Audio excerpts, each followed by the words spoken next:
Hello, everybody. It is Road to Recovery. We are back again with our speaker series, and I am here with Joshua Shae. Joshua Shae is a noted porn addiction author, keynote speaker, and he's even done a TED Talks. And I'd like to thank him to the show. Thank you, Josh, for coming on. Thank you for having me today. I appreciate it. I have been excited to have Joshua on for a long time. I first saw him on Twitter back when he still had a Twitter presence, and he had a fantastic TED Talk series. Did they ever get a chance to actually publish that thing, Josh? We went back and forth with it, and I think that I was close to getting published, and then I exploded on TikTok and said, you know what? I don't care anymore. And I completely let it go because whether 50,000 or 100,000 people saw or whatever it was, it didn't matter. I was hitting millions on TikTok. So I decided to practice radical acceptance and just let it go. Because frankly, it wasn't a very good talk. And that's one thing that always stuck in the back of my head was I kept fighting to get this talk published that I knew because it was about pornography addiction, because it was very personal. I knew that it would bring up some red flags. But once I exploded elsewhere, I was just like, it doesn't matter to me anymore. And really, it doesn't matter because the message and the things that you communicate are so transcendent of TED Talks anyway. So it's just good to have you on. Thank you. Well, the thing is I go on podcasts and I tell people I can talk about your kids. I can talk about marriage. I can just give stats. I can tell my story. It's almost like a comedian who travels. I probably have 6 to 8 hours of really good material. And then you throw that stand-up comedian on the Tonight Show and they've only got like 3, 4 minutes to speak and to be funny. And when I went on that TED stage, I'll be the first to admit I did not deliver a good 12 minutes of material. I would rather point people to my podcast, point people to the TikToks, point people to TV appearances I've made or other things that are out there. My TED Talk just was not very good. And at this point, I've let it go. If people never see it, that's fine with me. I had the experience. It was interesting. I've got my picture in front of the little TED sign. Nobody can say I never did it. And as I get further away from it, I just let it go more and more. Well, we all know you were on because you were in the process of doing that. You were very verbose about posting the pictures, so I can Yeah. appreciate that. And just for the audience's uh, reference, we are going to put all of Josh's links down below, his books, his website. It also was, would you say you had TikTok or yes, TikTok account? Yes. We'll put all TikTok. the links down below. Yes. With TikTok, an old man like me had to learn that you can't use the word porn on TikTok. And apparently those kids who came before me decided the word corn was better. Oh, So now they have ruined the word corn for me. I go to the grocery store and I see all the canned corn and it's like, oh, I bet there are kids walking by here every day laughing because they think porn. That's what TikTok taught me was how the kids are thinking these days. And you know what? I actually have a lot of faith that I have a lot of faith in the next generation. I have a lot of faith things are going to get better. I think that our parents' generation and our generation kind of stood and watched the world burn. And finally, our kids are saying, yeah, maybe we should throw some water on that. And I am optimistic the world is going to change and become better because we've given our kids a couple generations of not very good leaders and not very good examples of what to do. So hopefully they've learned just by watching the wrong stuff. yeah, and unfortunately, I think you're probably going to have a lot of consumer base coming from that age bracket too, because I've seen through my own experiences, there's a lot of younger people coming in, at least for my groups, a lot of younger people coming in and just needing that assistance. And Yeah. it's difficult for them to be able to reach out because we're coming into a society, despite our all of our technology, people are having a difficult time actually talking to one another, hence the series. Are you seeing the same thing?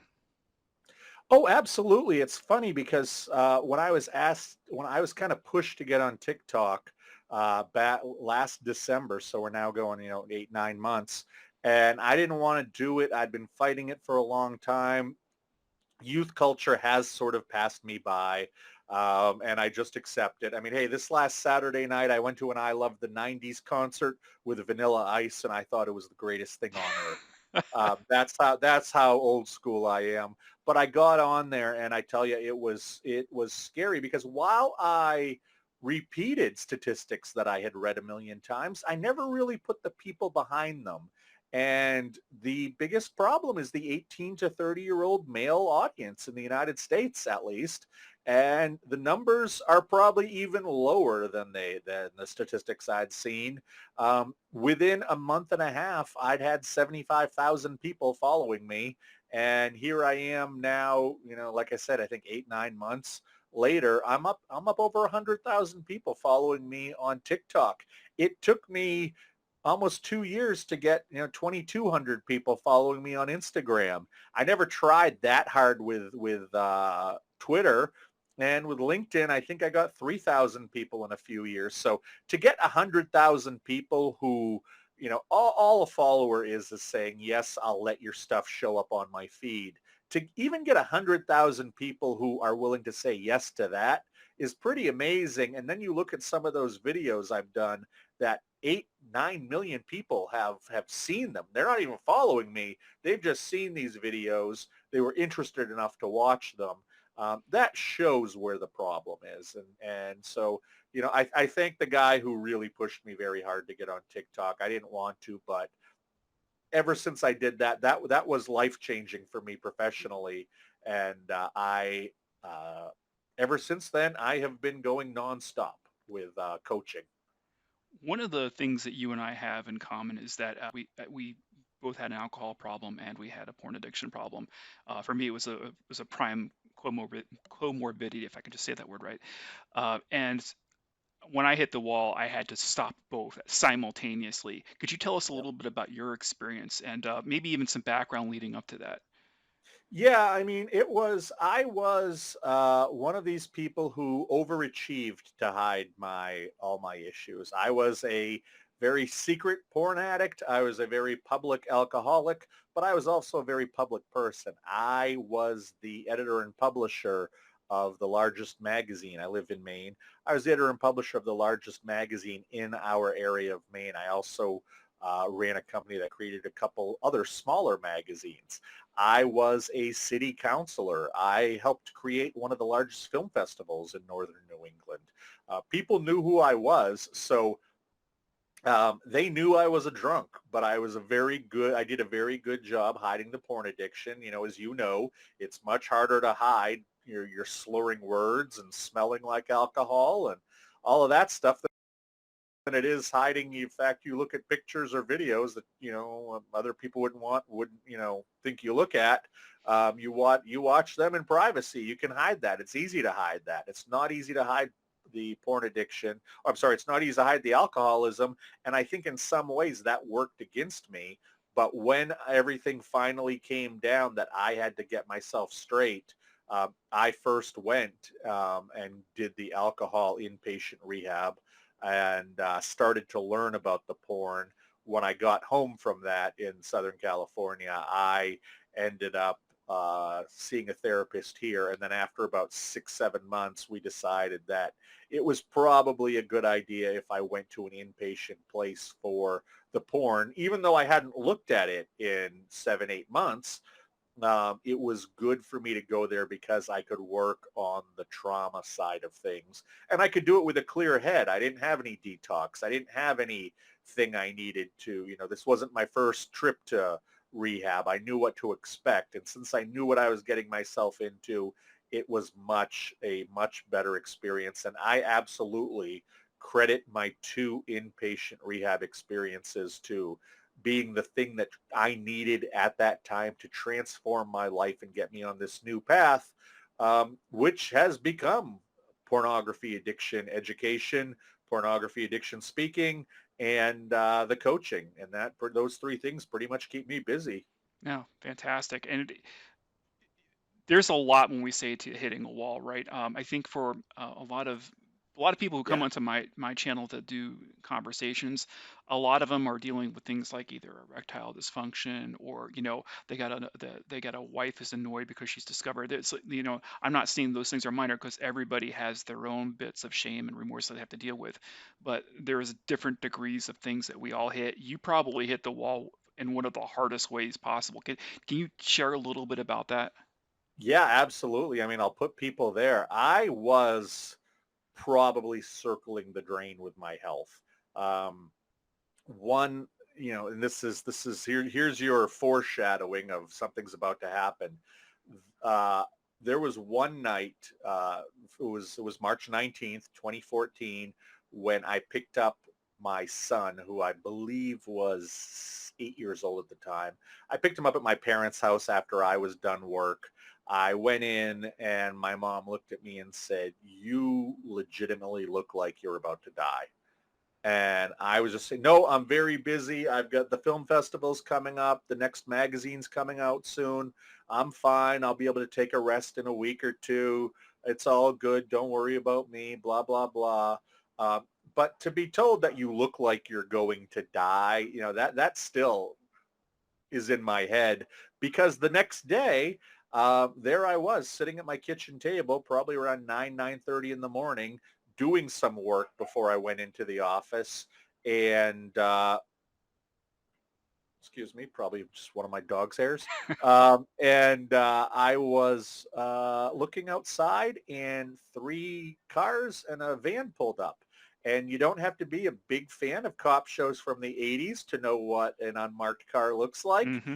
And you don't have to be a big fan of those shows to know when a bunch of guys get out of their cars in Maine in March and they're wearing matching golf jackets. They are not looking for the fourth person to fill out their group. They are there as the police. And I immediately ran through my head of, oh my God, what did I do? Mm. And I thought that I probably had done something between the film festival and the magazine, as far as giving a loan from one company to the other that wasn't on the up and up. I didn't know what it was. I was trying to run through my mind what I had done. When I got to the door, I saw that the officer had a piece of paper in his hand, and I was able to pull off just enough words real fast that I knew he was there because of underage pornography, and I was shocked. So I invited them in, because that's what you do when police have a search warrant. And they said, we believe that back, this was March 20th, 2014. They said, we believe back in November that you spoke to an underage female online and you coerced her into doing sexual acts. And I said, what are you talking about? And they laid it out for me during a period of time. And I ironically had since stopped doing that. Mm. But there was a period of a few months in 2013 when I would go on one of those cam to cam sites, find somebody to talk to. If it was a female, I would try to get her to take off her clothes or do sexual things to herself. And one of the women that I did this with happened to be underage. They proved it to me right then and there. So I never tried to say I didn't do it. Yep. I can openly and honestly say that I didn't know what her age was at the time, but I also know that that's no excuse. Yeah. What I was doing was not good, and forget whether she was 14, 15 years old, or she was 25 or 26 years old. It doesn't really matter, because it was just a bad thing to do to another human being, not to mention the fact that I was doing this to my wife. I look at what I was doing as absolute cheating. I was a very, very ill person. And while at the time I was thinking, oh my God, these police officers are at the door and they're here to take my life away from me and ruin my life forever, I can now look, 8.5 years back and go, oh my God, thank God for those guys, because I don't think I would be here talking to you today. I think I would be dead. I know that I was heading towards using some heavier substances. I had already, about a year and a half earlier, had a momentary lapse that almost led to a suicide attempt. I don't think I'd be here today if it wasn't for those guys at the door. And I can tell you that as we're recording this in 2022, I am healthier, happier, spiritually, emotionally, physically, mentally than I ever was back then. Um, and I'm now glad that I had to have that wake up call because it forced me to prioritize what's important. It forced me to prioritize making my health the most important thing. And I am so disappointed in myself with what I did. I don't think a day will go by the rest of my life where when I don't think about it. I do think about the fact that there are victims of mine out there, not to mention just people in my family who had to deal with this. And it was very, very, very public when it all went down because I had such a high profile that I know they went through extra crap as well because of me. But I think that generally most of them are very proud of me for what I do today. And I can tell you that more than getting any key to the city or more than, getting any, accolades or being told how cool I am by Hollywood celebrities or anything like that, when I can just sit down with somebody and help them with their porn addiction one-on-one. That's actually the most valuable, worthwhile thing I feel like I have done while I'm here on Earth. I don't know if that's going to stay the same way forever, but I just look at it like this. When my time comes to go find out if there's an afterlife, even if it's only 5 seconds long, I just want to see a number of people I hurt along the way and a number of people I helped along the way. And if the helped number is a little bit higher than the hurt number, then, hey, I guess it was all for a reason. One of the things that I hear from people in all different age groups is that there's a similarity in the time and the process in which they're engaging pornography. We may have different media. Like for me, I was like magazines when I was first growing up. Then when digital pornography came online, I was one of the first consumers, right? But Yep. at the second we start getting into that digital avenue, all of a sudden the ease at which you can access things becomes, it's more accessible. You can do it with more frequency, right? Well, So, when it became high speed, I mean, let's also admit, I think you and I were probably on the pioneer front where I remember going from videos and magazines to the internet, but that was not high speed internet at the time. There was no video then. There was no clips. It was all just photos you could find in news groups and whatnot. yep, But it was a new way to get to the stuff. yep. And that was also part of it. I look at, I played a modem sound for my son the other day, and he's like, I think that's a fax machine, isn't it? Is that what that is? And it's like, no, this is the sound of me knowing that I can look at pornography very soon. I hear the modem sound. I don't even know when we stopped using them, but I hear that modem sound and all I can think of is pouring myself a big glass of alcohol. Everybody's gone to bed and I can sit there and look at porn in absolute peace. Yeah. Even if it is dial up, even if I mean, what was I doing for 3 or 4 minutes sitting there waiting for a photo to download? We were conditioned that that's the only way we Yeah. knew back then. And then when you Yeah. I could mean, that's people have said I'm a patient person. It's like, it's only because I grew up before the internet. well, one of the things that had occurred to me as you were talking about that was, back when you got caught, you had just a handful of, like, I would say, campsites that are out there, like, maybe in the hundreds, and now they're in the thousands. And some of those campsites are actually big business. As a matter of fact, I was reading that, Oh Pornhub yeah. was trying to supplement a lot of their income exclusively from cam content. So it's become a big business now, and I'm hoping that a lot of people in this audience are listening to your story and kind of understanding like where this went for you, because you were starting out just like I did. You were starting out with like the low speed, dial-up phase of life before you ended up to where you were, and then you got into trouble, and that was significant Well, legal trouble. it's addiction though. Addiction escalates. That's the thing is that talk to a gambling addict who can bet $10 a hand at blackjack. They don't exist unless they're at the casino on their first day Yeah. because that $10 has to become 20, then 50, then 100. I drank a lot of tequila the last few years that I was an alcoholic, not because it tasted good, but because beer didn't hit me anymore. I preferred the taste of beer, but it got to the point where I couldn't drink enough beer to get drunk. So I had to move to tequila.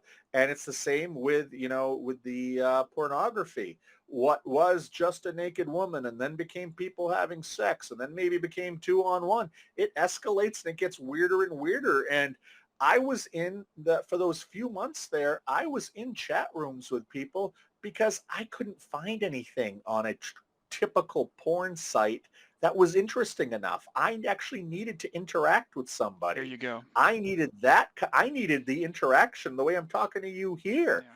to happen so I could get to the dopamine, oxytocin, serotonin, endorphins, and all the other fun things that run us from day to day. And that's such a common thread that I've heard with so many people. The second they got over to the campsite where the level of interactivity had started happening, the uh, the way the mind wants to have that level of interactivity, it becomes part of the habit process. So that Oh now when yeah. you're looking at a static image or you're even just looking at just like a simple video, it's not enough anymore because now you are missing part of that habit loop. You want that in your life now. Oh yeah, and for me, a lot of people who have process addictions, these are the non-chemical gambling addiction, video game addiction, porn, sex. There's usually an element of power with it. And when you think about that, it's porn is a very powerful thing. Nobody is ever going to say no when you're watching porn. But those pretty girls you meet at the bar or at the gym, they can say no to you, Mm. but they can't say no to you on a screen. And if you don't like what you're looking at, boom, you hit a button and there's some other pretty people doing things. And oh, they're not doing things that are weird enough. Oh, boom, hit a button. Now there's some weird stuff I like to look at. Even that didn't get to be enough for me. I needed somebody I could interact with because I needed somebody who could say no to me. Mm. I needed somebody to almost battle. I would spend 3 hours in the middle of the night trying to convince a woman to show me her breasts, not just show me, show me, show me, show me. I would be grooming her. I didn't want somebody who would just quickly flash me, 2 minutes in. I wanted somebody that was a challenge Mhm. because if I could then spend 2 to 3 hours, and this shows you how diseased my mind was at the time. If I could spend 2 to 3 hours and get what I wanted, which was to convince them to do what I wanted, then I was good. And if I couldn't convince them to show me something, I would have them try on outfits. I remember there were a few times where I had women moving their furniture around because I lied to them I was a feng shui expert just to have the power of them doing something. Right. That's what it was for me. If you would have come into my office at the publishing company, you would have saw all kinds of trophies and plaques on the walls and all that. And that wasn't to show you how awesome I was. That was to show myself how awesome I was. That's what I needed. Going back to being a little kid, I always needed validation for myself that I was good or better than an average or something special. And that's kind of what I was doing in those rooms at 2:30 in the morning. My company was falling apart. My personal life was falling apart. Everything was falling apart. But if I could get a woman online to, lift her shirt or to masturbate or, good Lord, to move her bed to the other side of the room, that was me being able to say to myself, aha, you still have the ability to make people do what you want them to do. And I think that's why I liked starting businesses and having employees so I could tell them what to do. I felt like I had so little power over who I was. I needed to have power over other people. And it wasn't until recovery where I truly recognized what all of these, let's just say, interesting personality quirks were about. Well, certainly validation addiction is it's a huge part of lots of different programs, and this brings to light too. Obviously you were involved. Did you actually step in an AA room? Are you in AA? Yes, I did AA for about 9 months, and I did SAA for about 6 months. The problem I found with both of those, well, twofold. Number one, with the program themselves, I don't think they lean into why things started and what happened as much as I needed to get better. And more importantly, was that while I loved AA and SAA in large cities, whether it was Palm Springs or San Diego or Dallas, um, there was so many different types of people there with so many different stories, and you could always find a group that clicked. Here in rural Maine, it's not as easy to find a group when you're kind of a weird dude like I am. It's not easy to find a group that you feel like you click with. So I spent several months looking for groups here, and I just couldn't find them. So while I appreciate the programs, and I urge everybody to try at least one meeting, they ultimately were not the final answer for I've me. heard you talk a lot about, some of the benefits and some of the insight you've received from Dr. Carnes. Is there anything that you can share with us about like some of the things that you saw? In AA groups or Just in in general, just I mean, in whatever takeaway you had from reading him. Yeah, I love Carnes. I mean, I think he's the godfather when it comes to sex and pornography addiction studying. He was doing this even before the internet started. And the thing that I find when I'm doing my coaching and I'm working with a new client, whether it's male or female, probably more than half the time I'm told, yeah, I've got this problem and I keep hearing you talking about trauma and abuse. I didn't have any. And that's always the big one because Carnes discovered in a giant study that he did, it was only men, but I think this holds true for anybody. He did a giant study. I think it was a couple thousand men, if I recall. If I'm wrong, somebody pointed out to me. But he looked at men who were both porn and or sex addicts. And what he found was just over 70% had a history of unresolved trauma because of physical abuse. Over 80% had unresolved trauma as a result of sexual abuse. And over 90% had unresolved trauma as a result of mental or emotional abuse. And what I have to explain to people is that emotional and mental abuse, that can simply be somebody dying and somebody else saying, well, I don't want to see you crying about it. It can be something as simple as bullies on the school in the schoolyard being mean to you and it just sticking with you. It can be you were promised something when you were young and it was never delivered, so you suddenly felt a betrayal and there was trauma there from that and you were never able to trust people again after that. It doesn't really matter where the exact trauma came from. It's just an understanding that there was some sort of abuse that you then dealt with. You had the trauma from it. You found your addiction, in this case, pornography, and it fooled you into believing that you had dealt with that trauma and put it away.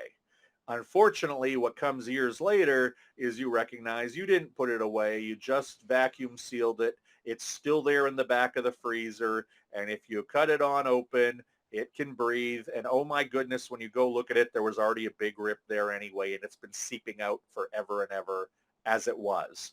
And I think that what happens is when we're young, we realize on a subconscious level, hey, if these pictures of naked people helped me through this big thing, well, if I have a bad day at school or a bad day at work or whatever, just bad, not having a, not feeling good, this stuff makes me Mhm. feel better. This stuff helped me from this horrible stuff. You know, that was to me that was for me that was being abused at a babysitter's house. Um, I found this thing that helped me put that in the past and forget about it. Well, if it helped that, why can't it help everything? And I think that's how we become addicts without realizing it, is that we start using this thing that whether it's porn or sex or video games or heroin or whatever it is, we start to utilize it because it made us feel better in the past. And eventually we recognize, oh, it's not doing it like it used to. So I'll use a little more. I'll make it a little bit more extreme. And that's when you start to see the addiction set in. And unfortunately, most of us become such good addicts and such good self-gaslighters. Even when we look in the mirror, we don't see an addict until it's too late. And some of us get lucky and end up in recovery. A lot of people don't. And I just decided after I had to deal with the legal stuff, after I wrote my first book, when I had people coming to me asking me for more information, just because I was one of the only people out there talking about it, this is probably what I need to do. Maybe this is why I was put on earth. Maybe, like I said, maybe I had to hurt X amount of people so at the end of the day, I could help Y amount of people. And if Y ends up being a much bigger number than X, is it in some way that this all was the way it was supposed Yeah. to go? I don't know, but I'm going to keep going as long as it feels like it's my Yeah, calling. that frog in the pot of boiling water thing is really profound. And I know for me that it wasn't until I got into my fourth step. When I walked into a room, I couldn't conceive of how damaged I really was. I walked in saying I was an addict, but I didn't know if I believed it. And it wasn't until I started really unpacking things, and the word I wanted to use was compartmentalization. So all the Oh, yeah. things, all the messed up things that I had done throughout my entire life, I would always put a bow on it, and it was off to the side, right? So every single thing that happened along the way, I couldn't process the totality of everything until I was working on step 4 with my sponsor. And I could then see the entire thing and just say, oh my God. And at this part of the story series, it really just started with me. As I'm telling my stories, I'm reliving all of these incidents. And even as I'm saying them, I'm realizing how profoundly messed up it was. But at the time that I was experiencing it, it didn't seem like that big of a deal. And I put a bow on it and moved on to the next thing. But once you Yeah. start to see how everything throughout the entire course of your living happens, you start to realize, yeah, man, this addiction thing is real. You really are an addict. And Oh, absolutely, absolutely. And I love the word compartmentalize because that's how it was for me. That's how I ran my life. There was the me that my wife and kids saw. There was the me that the people at work saw. There was the me that my friends knew. And I kept all of these versions of Josh very different and very apart. And I describe it, my life was like a jigsaw puzzle. And I did my damnedest to keep the pieces apart from each other. I didn't want them getting close to one another. But ultimately, what recovery taught me was that they're all connected mm, anyway. And when in recovery, you recognize and you put them all together, it's only then that you can step back and see the big picture. When you have 100 random pieces, you don't know what that picture is. You put it all together, you see the big picture, but even more so, you see how everything's connected. That one corner piece up top and that one corner piece down bottom, they're not connected next to each other, but you can draw 101 different paths to get to it while still on that puzzle. And that puzzle is like your life. It's all interconnected. It's all a web. And compartmentalization is absolutely one of the tools that addicts use to put their head down and move forward. It's just easier if I put this to the side. This is something I only have to deal with if I'm dealing with these people in these circumstances. But now I'm going here. I'll deal with these people with different circumstances. What version of Josh are they getting? Okay, I'm ready to go play the part, and here I go. It got to the point where when I would leave the house the last year or so, I would literally say to my wife, and this is before anything happened, I would say to my wife, all right, I'm off to go play city councilor. All right, I'm off to go play or film festival guy. I almost talked about these personas like they were characters because I did have to keep them separated, or who knows what would happen if two worlds collided. Couldn't have that.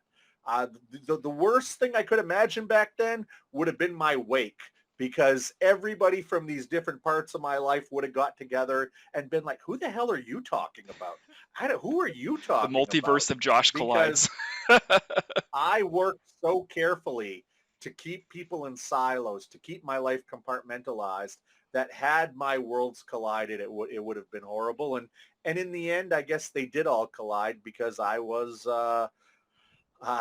had this all happen in a very public And way. as we're talking about this, I want our listeners to comprehend how difficult these things are to unwind. Josh had to go to two programs. I had to go to several programs myself and go through several 12-step programs as well, in order to get these dots to connect in my mind. Um, it, It takes and a and it long takes, time. with other people helping, it takes a long time. Yeah. And doing this alone, I'll stop talking. Josh, what would you say to a person who's just coming in off the streets? Is this something that they could just pick up a book and do themselves? Uh, if they can, I hope they teach me how, because I have never seen anybody get to a point of recovery where they are healthy and happy legitimately, without help of others. Usually it's therapists, coaches, sponsors, doctors, authors of books, and people do not just get better on their own. When I see, an 18 or 19-year-old kid write to me on TikTok and say, so how do I get over this? Or how do I quit this? It's like, oh man, you think I can tell you in 120 Yeah. characters? I can't tell you in 120 minutes how to get through this, because it's all going to be your individual journey. And that's the thing, is that I think that, and why part of the reason I'm out here is because I know people see, drugs and think, oh, that's a tough hill to climb, or alcohol, tough hill to climb. I make the joke that when I told people I was going off to rehab for alcoholism, they pat you on the back and give you a handshake and call you a hero for fighting your demons. And then you say you're going off to rehab for porn addiction, and they don't want to pat you on the back. They want to find the hand sanitizer, and they don't want to talk to you because it's just such a different thing, and you need to own it. You don't have to broadcast it like I do, but you need to own it. You need to accept it, and you need to understand it's going to take a while.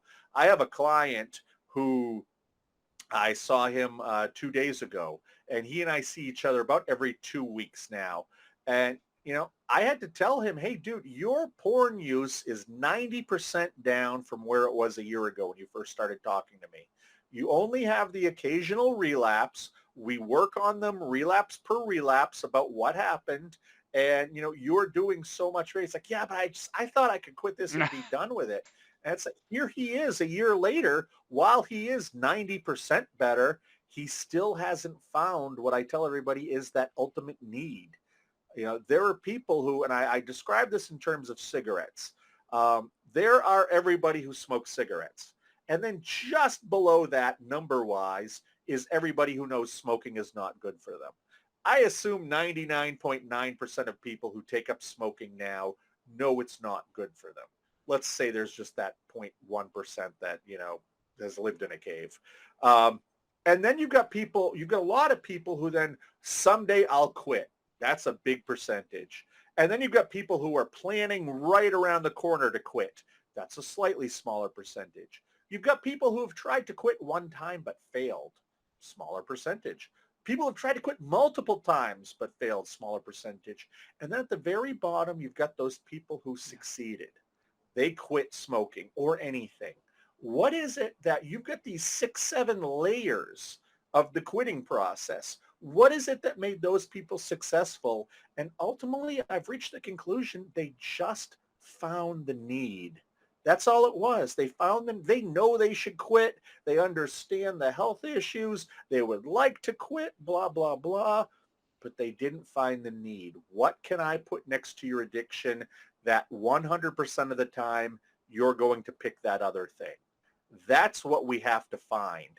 And I think that for that last 10%, he still hasn't found that. He still is working through some of the baggage of his past.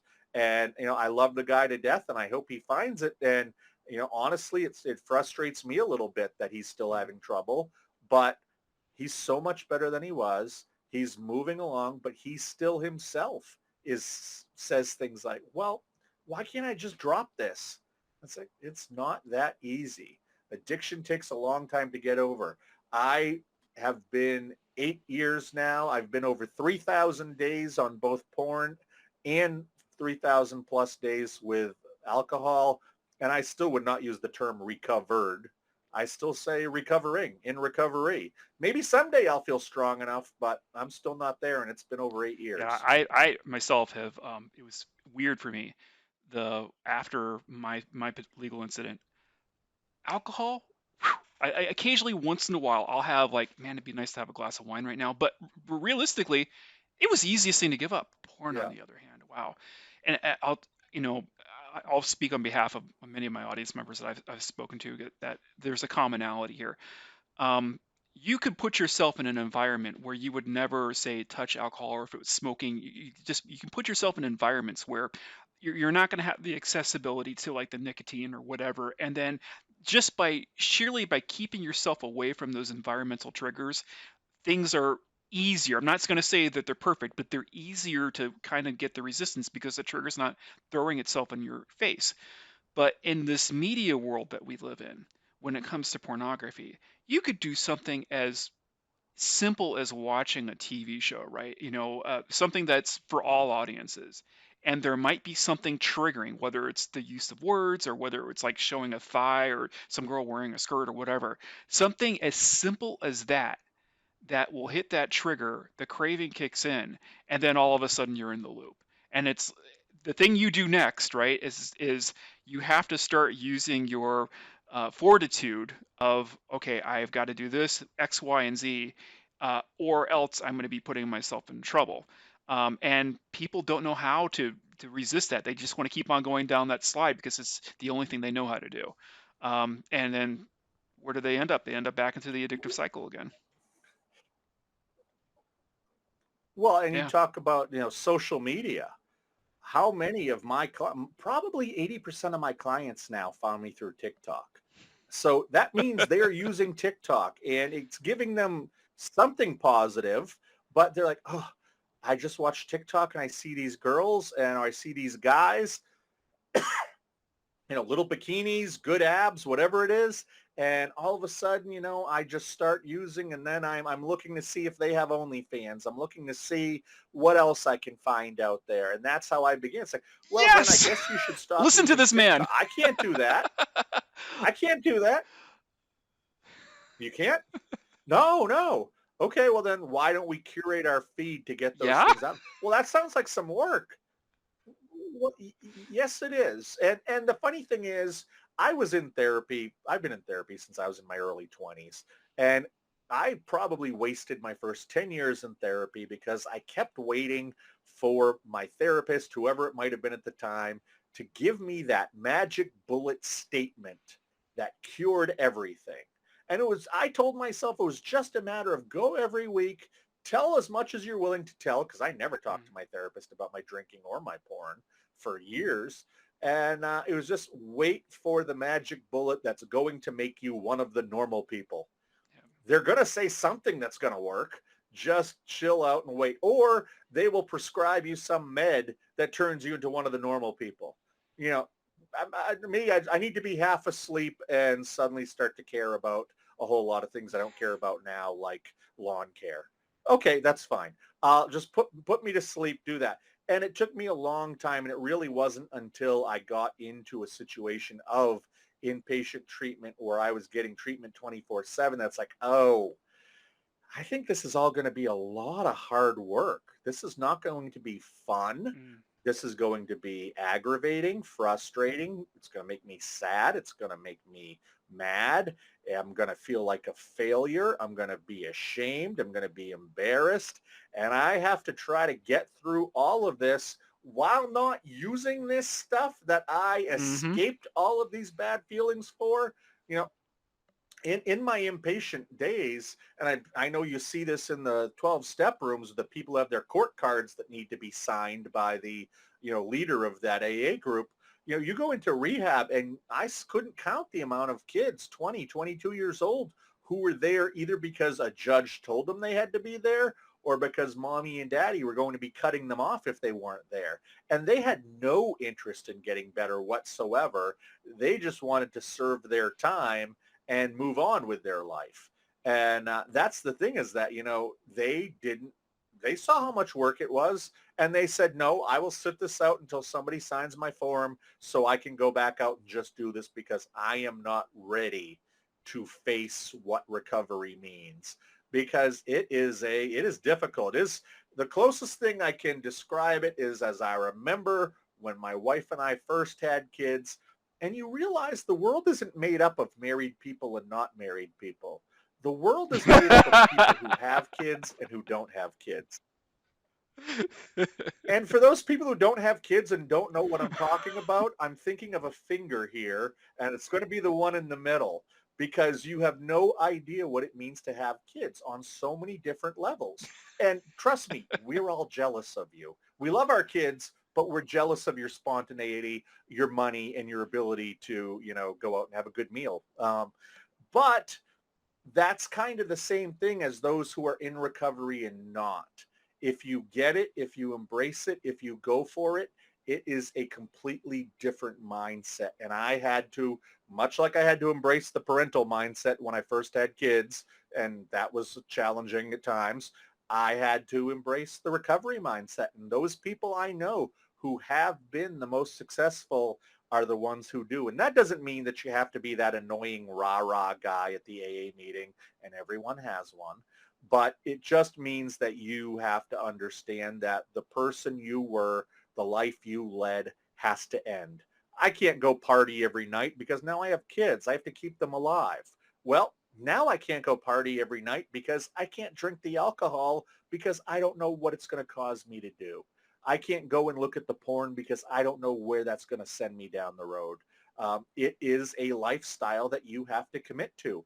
And whether it's that 22-year-old kid in rehab who's just like, yeah, whatever, or it's that, 18-year-old kid on TikTok who's like, so what do I do to get better? It's like, oh man, you have to embrace a different life, because if you are going to get better, the And life a you lot of know that has to life, as end. you gave a hint to there, was coping with all of the things that are troubling. Life is a lot of suffering, and Yeah. there's I think that's where we get to spiritual insight, right? Um, it took, and I hope you don't mind me taking the leap here. Um, the 12-step program is considered to be, quote, a spiritual program because it embraces a lot of what Carl Jung had said about spirituality, which is what Bill W. kind of adopted and made into his model. But Carl Jung met Bill W. at a meeting, and I'm sorry, at his facility, I think it was in Europe. Um, Bill W. came in, he was a mess, and Carl Jung, who has treated alcoholics for God knows how long, looked at him after he had his conversation and said, I can't help you. I cannot help you. And he's like, what are you talking? I flew all the way out here. What do you mean you can't help me? It's like, I've seen people like you before. You're going to come in here. I'm going to, apply my therapeutic voodoo on you. And eventually you're going to break again and you're going to come back in again. I cannot help you. You have to be able to, through your own individuation, come in and say, I am willing to take this on. It's like you cannot just come looking for the answer and have me give it to you. You have to come willing for me to take on the process that's needed in order to be a different person, in order to change. And that's the way Carl Jung defines spirituality. It's within ourselves that we find our own spiritual need to be able to be a better person. And it really stuck with me because that's really what it's all about. You have to be able to come into any single program and say, you know what, I'm willing to do this. I'm willing to do this because I know it's going to be hard. And I'm glad you said that because that is such a common thing amongst people. They come in and they don't want to do the work, and you see this all the time if you sat inside of a 12-step room, and they're usually the first person to stick around and then take off, and you never see them again because they realize it's work. Well, and it's like I have been on, because I also have bipolar disorder, I have been on meds for my Oh, condition for almost 25 years now. And whether it was my mother or my wife or my daughter or a coworker, there was always nothing more insulting than when I was having a bad day, or still am having a bad day, and somebody says to me, "Are you not God. taking your pills?" And it's like, come on, come on. I'm allowed to have normal human emotions. I'm allowed to get angry. I'm allowed to get sad. I'm allowed to have all these things happen. I try to tell people, there was once the only time I ever walked out of a doctor's office was about 5 years ago. I was having trouble with depression. I could not shake it, and it was manifesting in some weird ways. And I went in, and the medical assistant said, "So you're here to talk about depression?" And yes, yes, I need to talk about a med adjustment. And she's like, "So, do you know what's making you sad?" It's like, I can make a list of 5,000 things that are Right. making me sad. I'm depressed. Oh, well, what's the difference? Oh my Yeah, God. now, And didn't this you is have the to person pass that's a giving test to be prescriptions. here? And yeah, yeah, didn't you have to pass a test to be here? And it's one of those things. I don't get that testy about it now, um, most of the time. But it's just, we live in a society now that's waiting for the quick fix, the quick change, the wave the magic wand, put it behind you, get over it.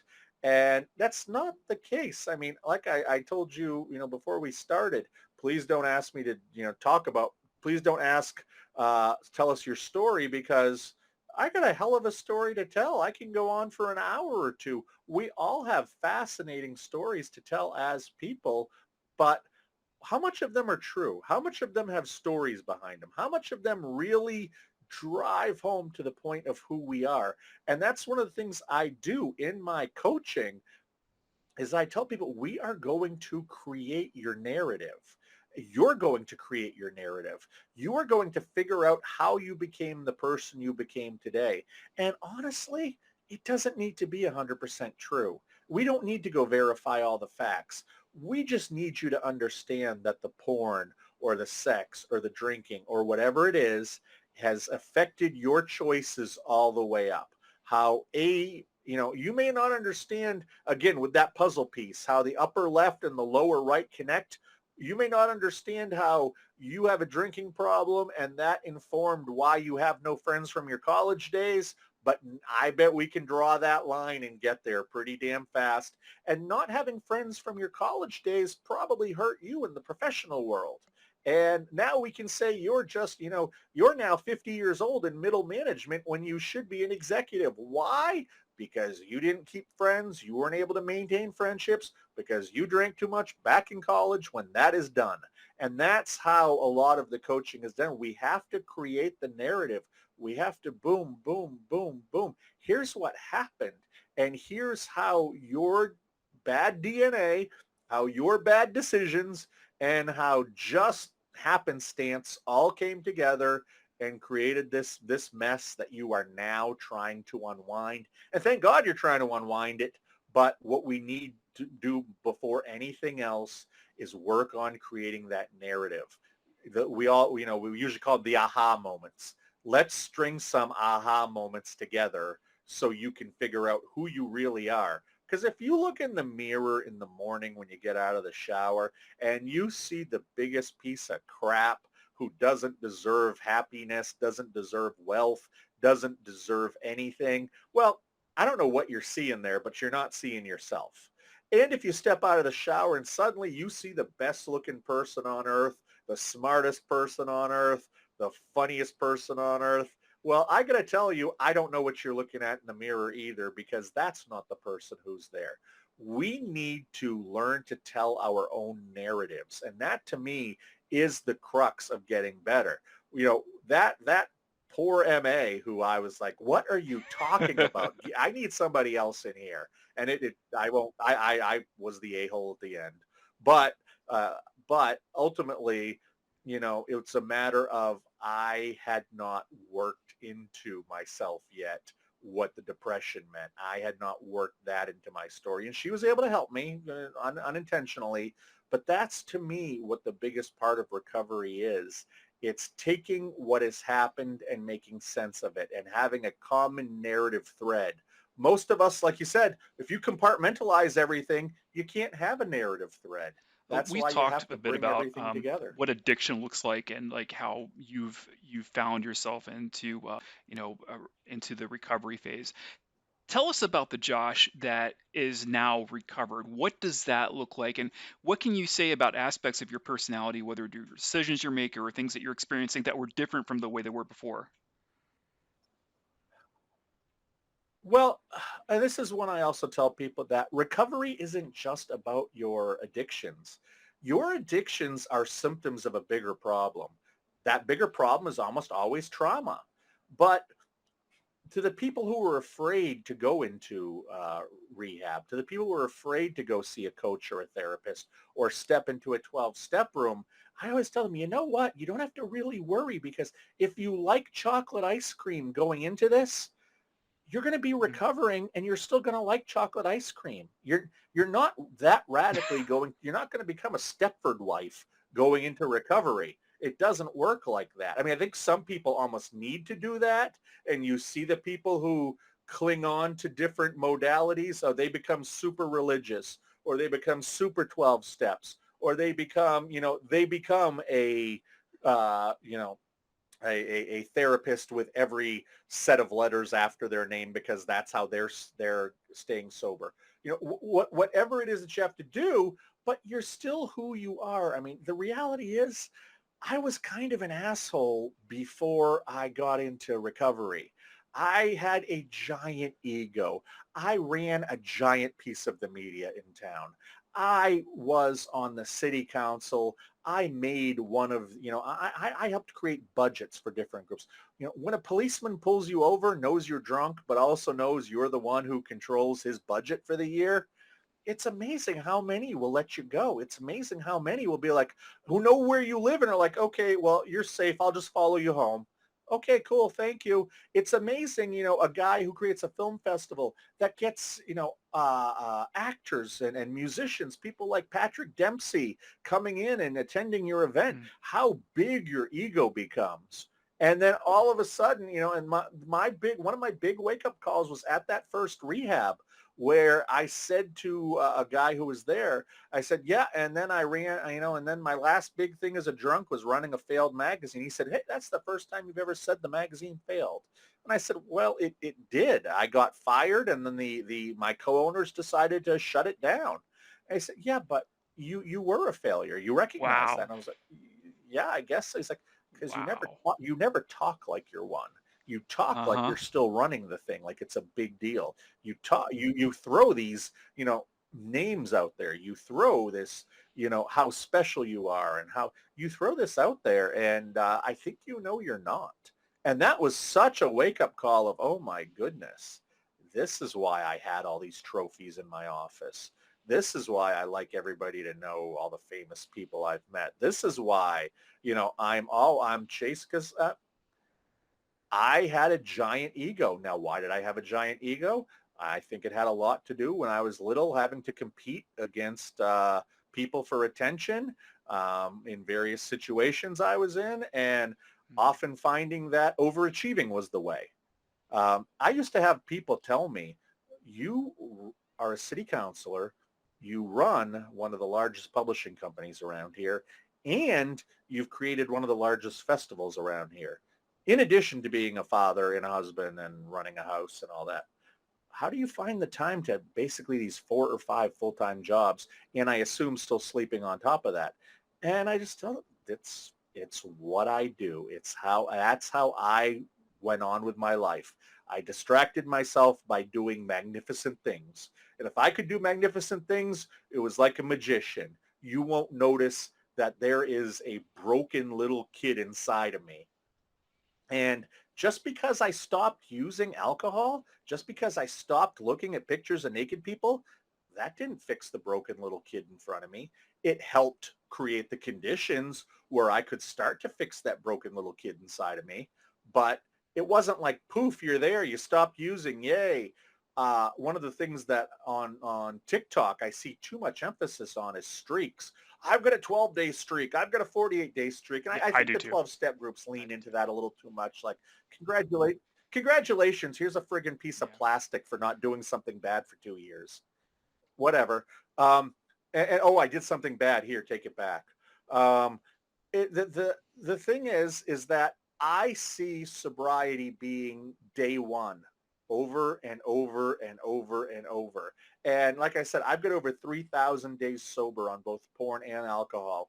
What was it on day 468 that worked? What was it on day 2,321 that worked? Doesn't matter because that's done. I have right now.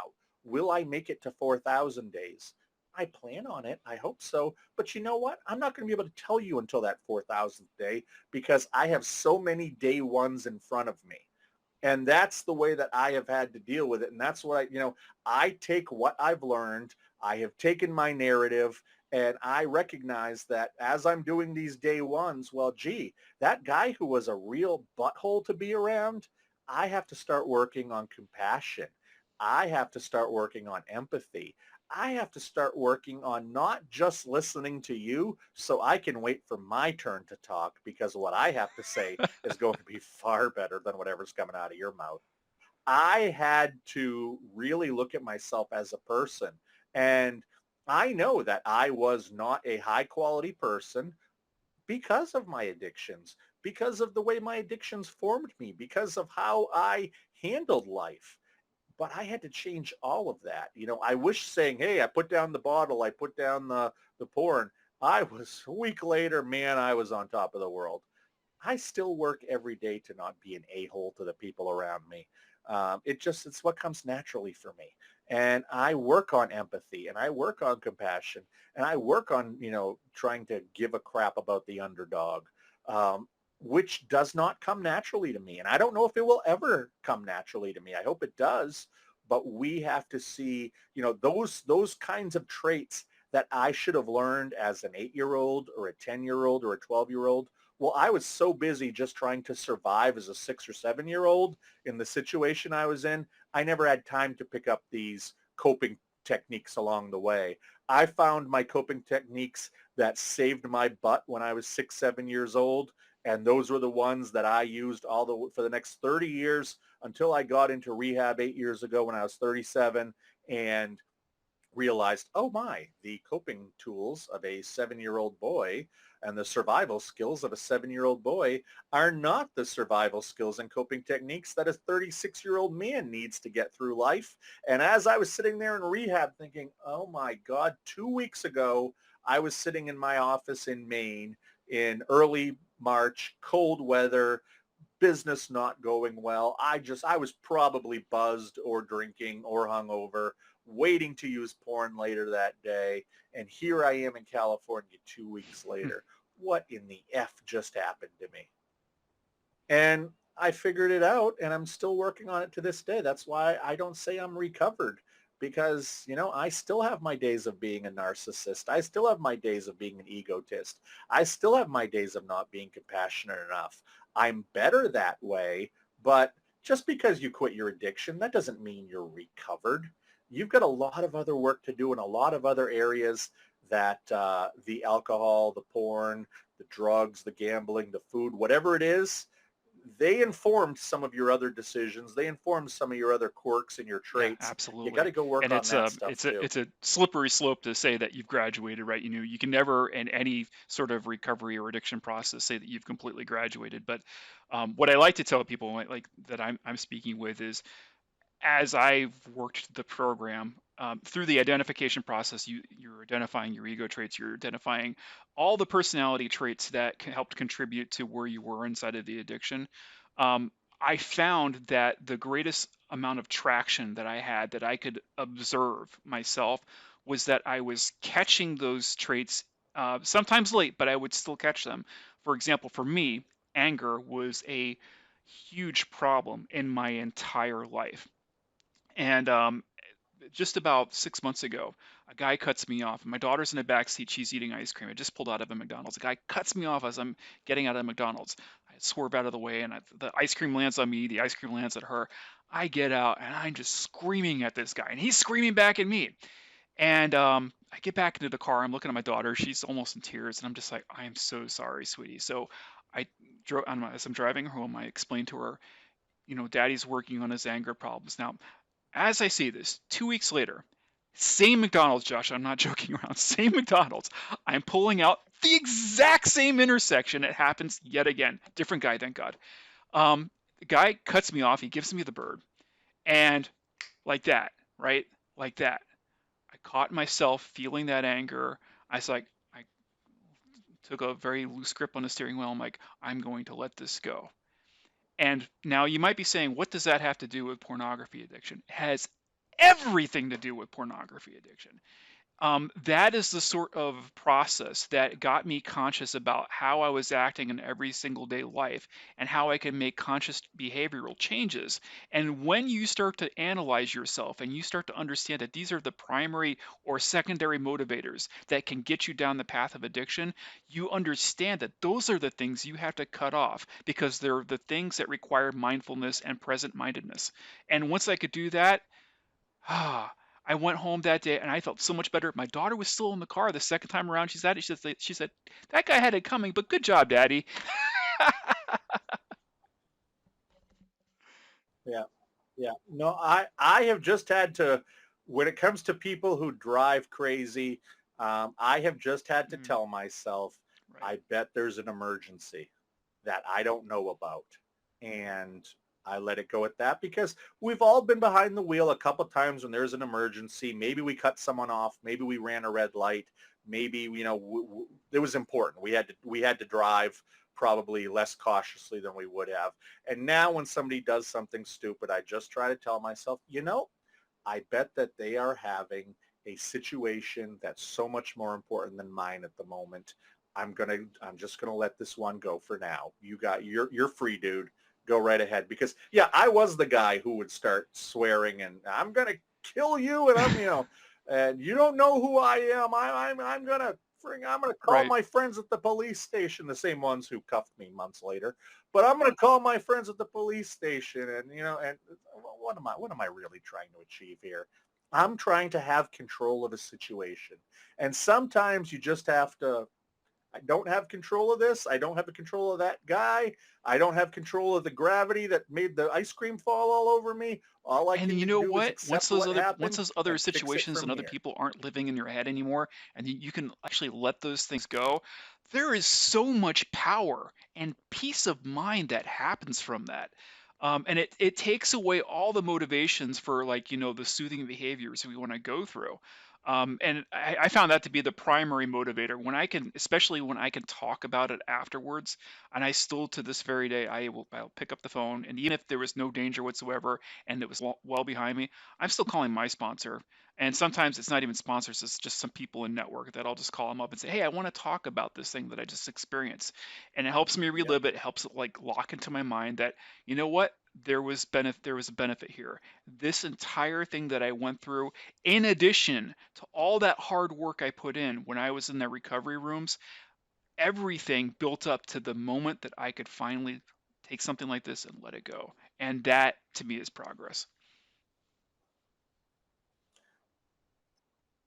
And that's one of the things that I love about the coaching side of things. Now, I have read more studies on pornography addiction, and Yeah. you've when I was back on Twitter, you saw the stuff I threw out there. I know, from a bookworm point of view, so much about pornography addiction, but I also have the experiential end of things, and that's what's I think really hits with my clients is that there's both sides of it there. That there is the okay, well, here's 62% of this and 41% of that, but there is also the okay, well, I will tell you, I see you're pissed off every day after work. Well, here's how you're going to let it go. Let's talk about radical acceptance for a little while and what that really means. And hopefully you can learn this. You're 22 years old. If you can learn radical acceptance this year, you're going to be 15 years ahead of me. And I thank God I've never had a heart attack yet, but had I not learned some radical acceptance, I'm sure even if I was completely clean, that it would have, I still would have had a heart attack somewhere along the way because I still did get worked up. I still did, not that I thought the world was revolved around me, but that I was not very good at regulating my emotions, whether it was elation, and granted, I do have the bipolar, which sometimes plays into that, and I have to watch that very carefully. But you have the elation, you have the depression, you have the frustration, you have the excitement. And it's very easy to get carried away if you're not mindful about these things. And again, it's more work, but when you realize you're moving forward, when you realize you're getting better, it's so valuable. And like you say, there was a guy at a AA meeting I went to in Palm Springs, California, and he was always there. And he always, nope, I don't want to lead the meeting. Bill, do you have anything to share? Was it Bill or Will? Do you have anything to share? No, I'm good. Just sitting in the back stoically the whole time.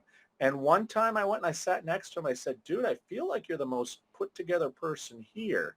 And he said, maybe, I don't know. And I said, why do you still come here? And he said, well, I need it. But I said, don't some of these people drive you nuts? Because this was a group that had a lot of loud, egotistical, obnoxious people. And he said, well, I've just come to learn that the most well-adjusted person in the room never Ah, needs to tell anybody they're the most well-adjusted person in the room. nice. And I have lived that mantra ever since, where, yeah, and you can change. The smartest person in the room never has to tell anybody they're the smartest person in the room. When somebody runs into, oh my God, I got to tell you about the dream I had last night. Okay, I could tell you about my dream, but I don't need to because, I'm well adjusted. And I think that's a lot of it when you can live your life and you don't have outbursts, whether they are sharing with people, whether they are anger, when you can live your life without becoming basically a cartoon character or just a stereotype of what you see on TV. I mean, I don't want to sound nasty here, but I went to a bunch of Narcotics Anonymous meetings and found them very harrowing. But some of those early comers seem to want to revel in the Jerry Springer aspects of addiction, where it's, oh well, I Right. will tell you what I did, and it's like, this isn't a contest. This isn't a contest. Okay, I'm sorry that your brother did that with your sister. Um, this isn't a contest. Okay, you win. Great, you win. We don't have a prize for you. Um, it's about yourself. It's about being centered. It's about being okay with yourself. And it's about, we are the stories we tell ourselves. So tell We are yourself a heading good up story. past the hour, so I wanted to give you the opportunity. Is there anything else that you would like to tell the listening audience? Any new interviews coming up, or any new publications?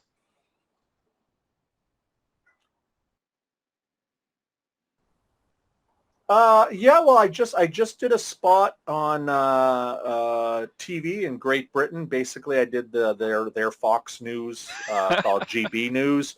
That was fun. I finally got to be one of those assholes in a box on a screen for a national audience. That was cool. Um, I am actually going to be offering group sessions very soon. By the time people are listening to this, I'd urge you to come over to my website, P Addict Recovery. For some people, the one-on-one thing doesn't work. They're looking for a group scenario, and I can understand that because I do think the best part about the 12-step rooms are that we do get strength in others' stories. And I'm looking forward to begin offering those in the autumn. Whenever somebody's listening, autumn of 2022, hopefully I'm offering the group sessions soon. I'm excited about that. I built out the program. I'm training one other person to help on nights I may not be able to make it. So I'm really looking forward to hopefully helping more people. Fantastic. Well, thank you, Josh. This has been a fantastic interview, and I'm hoping all of you listeners got something out of this. The links will be down below, and if you have any questions, please feel to comment down below. Also, be sure to share, like, and subscribe. Thank you, Josh. I appreciate you for coming on.